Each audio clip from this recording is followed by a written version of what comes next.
Hello students, आज आपण इकॉनॉमिक्सचा 27th लेक्चरचा व्हिडिओ अपलोड करतो आहे. ओके, तर तुम्हाला आठवत असेल लास्ट वीकमध्ये आपण नवीन टॉपिक स्टार्ट केला होता, चॅप्टर 4, बरोबर ना, सप्लाय ॲनालिसिस. तर त्यामध्ये आपण सप्लाय या टॉपिकमध्ये आपण start to end supply supply supply that means supply related all terms, जेवढ्या काय टर्म्स आहेत, टाईप्स आहेत, ते सगळे आपण ह्याच्यात डिटेलमध्ये शिकणार आहोत. बरोबर आहे. ह्याच्या अगोदर चॅप्टर 3मध्ये आपण डिमांड बघितलेला, आता आपण चॅप्टर 4मध्ये सप्लाय बघतोय. बरोबर आहे. तर लास्ट वीकमध्ये आपण एक 4 मार्क्सचा क्वेश्चन बघितला होता, डिटर्मिनंट्स ऑफ सप्लाय. तो आपला कंप्लीट झाला होता. आता मोस्ट इम्पॉर्टंट सगळ्यात महत्त्वाचा क्वेश्चन तो आहे, तो म्हणजे लॉ ऑफ सप्लाय, आपला थर्ड अँड लास्ट लॉ. बरोबर, मी तुम्हाला अगोदरच सांगितलं होतं there are 3 laws that we have to learn. आपल्याला यावर्षी टोटल 3 लॉज शिकायचे आहेत, law of DMU, law of demand आणि लॉ ऑफ सप्लाय. बरोबर, सेकंड टॉपिकमध्ये एक लॉ झाला, थर्ड टॉपिकमध्ये एक लॉ झाला आणि आता फोर्थ टॉपिकमध्ये शेवटचा एक लॉ आहे, लॉ ऑफ सप्लाय. तर आता हा शेवटचा आहे. अगोदरच्या 2 लॉचा एक्सपिरियन्स तुम्हाला आलेला आहे, तुम्हाला माहिती आहे. तो तुम्हाला आत्ता पण स्क्रीनवर दिसतंय की लॉ म्हणलं की टोटल 6 स्टेप्स, 6 स्टेप असतात. First step introduction. First step असते ती म्हणजे इंट्रोडक्शन म्हणजे की काय, की बाबा हा लॉ कुणी इंट्रोड्यूस केला आहे, कधी इंट्रोड्यूस केला आहे. बरोबर आहे ना, त्याला इंट्रोडक्शन म्हणतो आपण. तर आठवते तुम्हाला first 2 laws doctor Alfred Marshall यांनी इंट्रोड्यूस केले, ते हा पण लॉ त्यांचाच आहे. म्हणजे थोडक्यात इंट्रोडक्शन ह्याचा सेम असेल. ओके, त्यानंतर स्टेटमेंट ऑफ द लॉ असतं. Statement of the law means की अल्फ्रेड मार्शलला नक्की काय प्रूव्ह करायचं होतं किंवा पब्लिकला काय सांगायचं होतं की लॉ ऑफ सप्लाय म्हणजे नक्की काय, ते स्टेटमेंट. त्यानंतर ते एक्सप्लेन करण्यासाठी Alfred Marshall with the help of schedule and curve, की त्यांचं जे म्हणणं आहे ते पटवून देण्यासाठी ते आपल्याला शेड्यूल अँड कर्वच्या मदतीने ते आपल्याला पटवून देतात. आणि लास्ट इम्पॉर्टंट, हे पहिले 4 टॉपिक्स किंवा पहिले फर्स्ट 4 पॉईंट्स जे काय आहेत, हेडिंग्स आहेत, ह्या इझी आहेत, कुणालाही लिहिता येऊ शकतात. लॉ म्हणलं की तुम्हाला पाठ काय करायला लागतं, ते म्हणजे last 2 steps, assumptions of the law and exceptions to the law. हे इम्पॉर्टंट असतं, हे पाठ करणं गरजेचं असतं. बरोबर का. मग टोटल 6 स्टेप्स आहेत.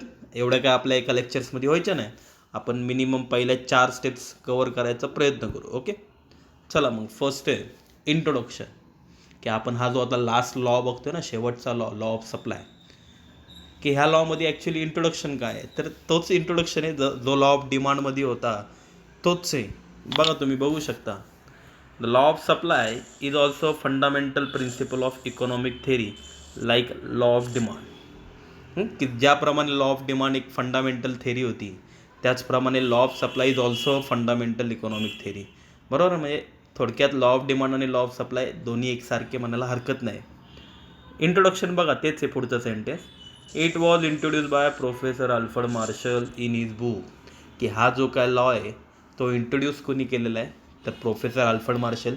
तिन्ही लॉ ह्याच माणसाचे आहेत, त्यामुळे इंट्रोडक्शन सेम आहे. In his book principle of economics, की हा जो काय लॉ इंट्रोड्यूस केलेला आहे तो अल्फ्रेड मार्शलनी त्यांच्या बुकमध्ये, प्रिन्सिपल ऑफ इकॉनॉमिक्स नावाचं त्यांचं बुक होतं, त्या बुकमध्ये त्यांनी इंट्रोड्यूस केलं आहे. आणि ते बुक कधी पब्लिश झालं तर which was publish in 1890. Okay, हे सेंटेन्स इम्पॉर्टंट आहे, कारण ह्या सेंटेन्समध्ये कोणी इंट्रोड्यूस केलेलं आहे, कधी इंट्रोड्यूस केलेलं आहे आणि बुक कशात इंट्रोड्यूस केलेलं आहे, हे सगळं आपल्याला ह्या सेंटेन्समध्ये लिहिता येतं. बरोबर आहे. The law explains the functional relationship between price and quantity supplied, की प्राईज अँड सप्लायमध्ये जी फंक्शनल रिलेशनशिप आहे, डायरेक्ट रिलेशनशिप आहे, ती कशी आहे. म्हणजे आता थोडक्यात आपण डिटर्मिनंट्समध्ये बघितलेलं की सप्लाय हा प्राईजवर डिपेंड असतो का, असतो. म्हणजे फॉर एक्झाम्पल आपण सगळेजण प्रोड्युसर आहोत, आपल्या सगळ्यांची दुकानं आहेत. प्रोड्युसर म्हणतो मी, सेलर आहात आपण, बायर नाही. सेलरच्या पॉईंट ऑफ व्ह्यूने विचार करू की आपल्या प्रत्येकाचं दुकान आहे, आपण प्रोड्युसर आहे. बरोबर आहे ना. म्हणजे मी लास्ट एक्झाम्पल दिलं होतं की बाबा आज बाबा कुठला तरी रिझल्ट आहे, 10चा 10वीचा रिझल्ट आहे आणि आपलं समजा स्वीट्सचं दुकान आहे. दररोज आपण काय करतो, पेढे विकतो. बरोबर आहे. आपल्याकडे जे काय पेढे विकतो त्याची प्राईज आहे 200 रुपीज, 200 रुपये पर के जी प्राईज आहे. आणि आपला सप्लाय नॉर्मल थोडेफार कस्टमर येत असतात दुकानात, म्हणून आपण दररोज 10 kgचा सप्लाय करतो. दॅट मीन्स 10 किलोचे पेढे तयार करतो आणि विकायला समोर दुकानात ठेवतो. हे रेग्युलर आपलं डेली रुटीन आहे. पण आज जर रिझल्ट असेल किंवा उद्या समजा रिझल्ट असेल, तर मला सांगा, रिझल्ट जर असेल तर साहजिक आहे दुकानात जे रेग्युलर कस्टमर आहेत त्याच्यापेक्षा थोडीशी गर्दी आता वाढणार ना. त्यामुळं आज आपण सप्लाय तेवढाच ठेवणार का? नाही, कारण आज आपण सप्लाय पण वाढवणार. म्हणजे दररोज आपण 10 किलो पेढे तयार करतो, आज आपण 20 किलो पेढे तयार करणार. That means supply to be increase, supply आपला वाढला. आणि नुसतं सप्लाय नाही वाढवणार तर आपण आपला प्रॉफिट, स्वतःचा फायदा पण बघणार. दररोज 200 रुपयाने विकतोय, आज थोडीशी प्राईस वाढवायला काय हरकत आहे, कारण आज दुकानात गर्दी होणारच आहे. त्यामुळं आज आपण प्राईस 220 रुपीज. थोडक्यात तुम्हाला लक्षात आलं असेल की या ठिकाणी प्राईज वाढलेली आहे आणि सप्लायसुद्धा वाढलेला आहे. म्हणजे थोडक्यात प्राईज वाढली तर सप्लाय पण वाढतो, अँड प्राईज कमी झाली तर सप्लाय पण कमी होतो. देअरफोर डायरेक्ट रिलेशनशिप हे डिटर्मिनंट्समध्ये आपलं झालं होतं, बरोबर आहे ना. मग तेच सेंटेन्स दिले त्यांनी इंट्रोडक्शनमध्ये. हे लास्टला तुम्हाला जे काय दिसते ना, लास्ट सेंटेन्स, काय लास्ट सेंटेन्स होतं? The law explains the functional relationship between price and quantity supplied. या लॉमध्ये प्राईज अँड सप्लायमध्ये जी फंक्शनल रिलेशनशिप आहे ती एक्सप्लेन करायचा प्रयत्न केला आहे. ओके, इंट्रोडक्शन कळलं.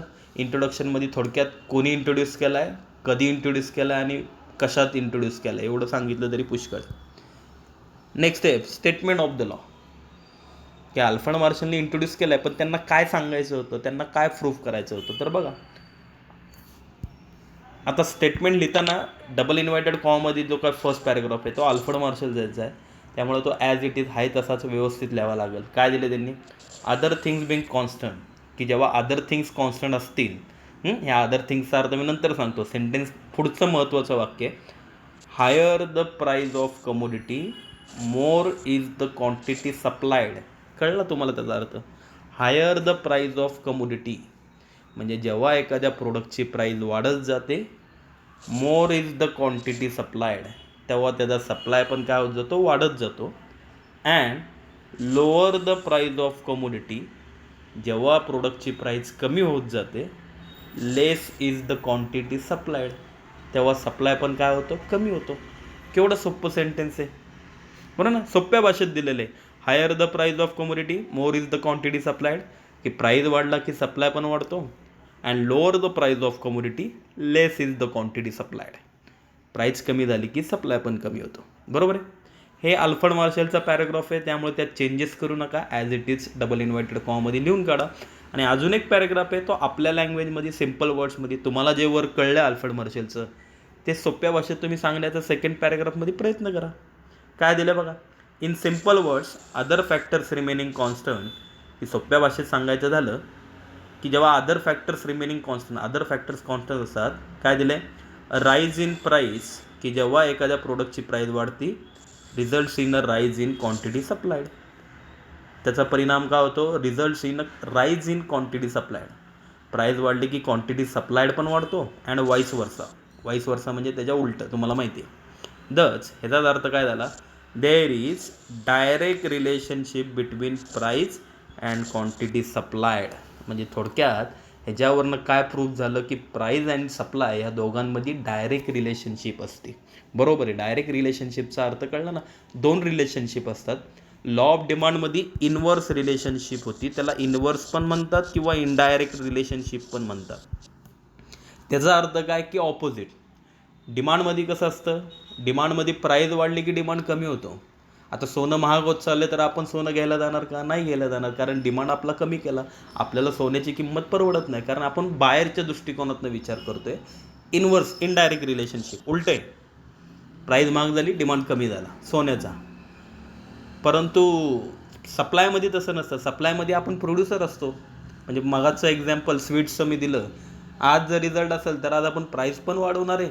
200चे पेढे आज आपण 250ला 220ला वगैरे विकणार, आणि सप्लाय इज ऑल्सो इन्क्रीजिंग, सप्लायसुद्धा आपण वाढवणार आहे. म्हणून त्याला म्हणतात डायरेक्ट रिलेशनशिप. नक्की कळलं? म्हणजे दोन स्टेप आपण बघितल्या. कुठल्या कुठल्या झालं आपलं? इंट्रोडक्शन आणि स्टेटमेंट. ओके. थोडक्यात स्टेटमेंट लिहिताना लक्ष द्या. स्टेटमेंट म्हणलं की स्टेटमेंटमध्ये दोन पॅरेग्राफ लिहायचे. First paragraph Alfred Marshall other thing being constant, Alfred मार्शलचं सेंटेन्स. आणि second paragraph in simple words, in other words, आपल्या भाषेत तोच पॅराग्राफ, वरचा पॅराग्राफ थोडासा सिम्पल करून तुम्ही रिप्रेझेंट केला तरी चालेल. Okay. Third step, schedule and explanation. की आता अल्फ्रेड मार्शलचं जे काय म्हणणं आहे, बाबा प्राईज वाढली की सप्लाय वाढतो किंवा प्राईज कमी झाली की सप्लाय कमी होतो, हे प्रूफ कसं करणार, पब्लिकला कसं पटवून देणार? With the help of. मग त्यासाठी त्यांनी शेड्यूलची मदत घेतलेली आहे. मग ह्याच्यामध्ये तुम्हाला दिसतंय की शेड्यूल अँड एक्सप्लेनेशन, एक शेड्यूल काढलेलं आहे. वर इथं नाव दिलं आहे सप्लाय शेड्यूल. 2 कॉलम्स आहेत. First column price of commodity in rupees, supply of commodity in kilograms. बरोबर आहे. थोडक्यात प्राईज अँड सप्लाय नुसतं एवढं लिहिलं तरी चालेल. एवढं फुल हेडिंग टाकण्यापेक्षा एका साईडला प्राईज आणि एका साईडला सप्लाय एवढीच नावं टाकली तरी चालेल. आता बघा त्यांनी प्राईजमध्ये काय केली, प्राईज वाढत चालली 10, 20, 30, 40, 50. मग आता मागाशीच आपण शिकलो प्राईज वाढली म्हणलं सप्लाय पण काय होणार, वाढणार. मग therefore supply is also increasing 100, 200, 300, 400, 500. बस सिम्पल चार्ट आहे. तुम्हाला पाहिजेल ते नंबर्स तुम्ही घेऊ शकता. एखादा म्हणलं सर तुम्ही प्राईस 10, 20 इकडं 10, 20, 30, 40, 50 घेतली आहे, बरोबर आहे ना. आम्ही 1 रुपीज 2 रुपीज चालेल ना, काय हरकत आहे. म्हणजे थोडक्यात माझं म्हणणं काय, कुठलेही नंबर्स घ्या, मला फक्त डायरेक्ट रिलेशनशिप दिसली पाहिजे. म्हणजे एकतर दोघांना वाढवा किंवा दोघांना कमी करा. एखादा मुलगा म्हणाल सर मी हा चार्ट उलटा काढला तर चालेल की. उलटा मीन्स प्राईज कमी गेली 50, 40, 30, 20, 10. Price fall from 50 to 10. Price जर कमी होती मग इकडं पण उलटं करा. Supply is also decreasing 500, 400, 300, 200, 100. असं करू शकता तुम्ही, नो प्रॉब्लेम. थोडक्यात कळलं असेल तुम्हाला की numbers as per your choice तुम्ही तुमच्या चॉईसनुसार कुठलेही घेऊ शकता. फक्त दोघांना वाढवा किंवा दोघांना कमी करा. ओके. एक्सप्लेनेशन, की हा जो काय वर शेड्यूल काढला आहे त्याचं एक्सप्लेनेशन काय दिसतंय वर, ते एक्सप्लेनेशन म्हणजे काय, शेड्यूलमध्ये वर काय दिसते ते खाली एक्सप्लेनेशनमध्ये सांगून टाकायचं. सोपं आहे बघा. इन द अबाव शेड्यूल, की वरच्या शेड्यूलमध्ये आम्हाला काय दिसतंय, वेन प्राईज रायझेस, की जेव्हा प्राईस काय होत चालली, वाढत चालली. फ्रॉम कुठनं, फ्रॉम 10 to 20 to 30, 40 and 50. दिसते बाबा प्राईज वाढत चालली 10 to 20, 30, 40, 50. The supply also rises, सप्लायसुद्धा काय होत चाललं आहे, ऑल्सो रायझेस, सप्लायसुद्धा वाढत चालला आहे. From 100 to 200, 300, 400 and 500 units respectively. सोपं आहे ना. मी थोडक्यात तुम्हाला वर काय दिसते, as the price, when price rises, की जेव्हा प्राईज वाढत चालली आहे, सप्लाय ऑल्सो रायझेस, सप्लायसुद्धा वाढत चालला आहे. इट मीन्स, मग ह्याचा अर्थ काय झाला, when price rises supply also rises, की जेव्हा प्राईज वाढली जाते सप्लायसुद्धा वाढला जातो. And when price falls supply also falls. And when price falls म्हणजे जेव्हा प्राईज कमी होती सप्लाय ऑल्सो फॉल्स, सप्लायसुद्धा कमी होतो. ह्याचाच अर्थ thus there is direct relationship between price and quantity supplied. ह्याचाच अर्थ प्राईज अँड सप्लायड ह्या दोघांमध्ये डायरेक्ट रिलेशनशिप असते. बरोबर ना. डायरेक्ट रिलेशनशिपच म्हणणार ना याला, कारण एक वाढत चालला आहे दुसरा पण वाढत चालला आहे, किंवा एक कमी होत गेला तर दुसरा पण कमी होत जातो. नक्की कळलं. थोडक्यात तुम्हाला 4 लाईन्समध्ये 3 लाईन्समध्ये एक्सप्लेनेशन लिहायचं आहे. फर्स्ट लाईन तुम्हाला शेड्यूलमध्ये काय दिसते, when price rises from 10 to 50, supply also rises from 100 to 500. बरोबर आहे. मग ह्याचा अर्थ काय झाला, it means when price rise supply also rises, when price falls supply also falls. आणि ह्याचाच अर्थ कुठली रिलेशनशिप, तर third line, it proves that there is direct relationship between price and supply. थोडक्यात 3 ओळीमध्ये तुम्हाला थोडक्यात एक्सप्लेनेशन लिहायचं आहे. हे झालं शेड्यूल. आता आपण शेड्यूल काढला. आता सगळ्यात महत्त्वाचं, तुम्ही म्हणताल सर शेड्यूलमध्ये नंबर्स आम्ही चेंज केले, आम्ही आमच्या चॉईसनुसार वेगळे नंबर्स घेतले. मी काय म्हणलो तुम्हाला अगोदरच, चालू शकतील, पण जर तुम्ही वेगळे नंबर्स वर घेताय तर खाली एक्सप्लेनेशनमध्ये मग तसं नंबर्स वेगळे घ्या. ओके. त्यानंतर कर्व अँड एक्सप्लेनेशन 4 स्टेप. आपलं इंट्रोडक्शन झालं, त्यानंतर स्टेटमेंट ऑफ द लॉ, त्यानंतर आत्ता आपण शेड्यूल आणि त्याचं एक्सप्लेनेशन बघितलं, आणि आता आपण बघतोय कर्व अँड एक्सप्लेनेशन. आता कर्व अँड एक्सप्लेनेशन, आता हा जो काय कर्व काढला आहे तर नीट बघा, कर्व कशावरनं काढला जातो, तर कर्व हा शेड्यूलवरनंच काढला जातो. म्हणजे आता नीट बघा, शेड्यूल काय होता, प्राईस 10, 20, 30, 40, 50 दिसते तुम्हाला. प्राईस 10 to 50 होती आणि सप्लाय काय होता 100 to 500. बरोबर ना. दोन्ही वाढत चालले. मी एक काम करतो तुम्हाला कळण्यासाठी, मी तो जो शेड्यूल आहे आता मला परत ह्या पेजवर घेता येणार नाही, मी इथं वर रफमध्ये काढतो. प्राईस आणि सप्लाय. ओके. प्राईस किती होती, 10, 20, 30, 40, 50. अँड सप्लाय 100, 200, 300, 400 आणि 500, बरोबर, प्राईज अँड सप्लाय. तर ह्या शेड्यूल, हा जो काही शेड्यूल आहे, कर्व जो काय काढला जातो तो शेड्यूलवरूनच काढला जातो. म्हणजे एखादा मुलगा म्हणा सर कर्व पाठ करायचा का, पाठ नाही करायचा, तुम्ही जो शेड्यूल काढला त्या शेड्यूलवरूनच पॉईंट प्लॉटिंग करायचे जस्ट. म्हणजे नीट बघा, आता मी तुम्हाला दाखवतो कर्व कसा काढला आहे. 2 ॲक्सिस घेतले, x axis and Y axis. जो काय सप्लाय होता 100, इथं दिसते 100, 200, 300, 400, तो इथं खाली एक्स ॲक्सिसवर घेतला आहे बघा.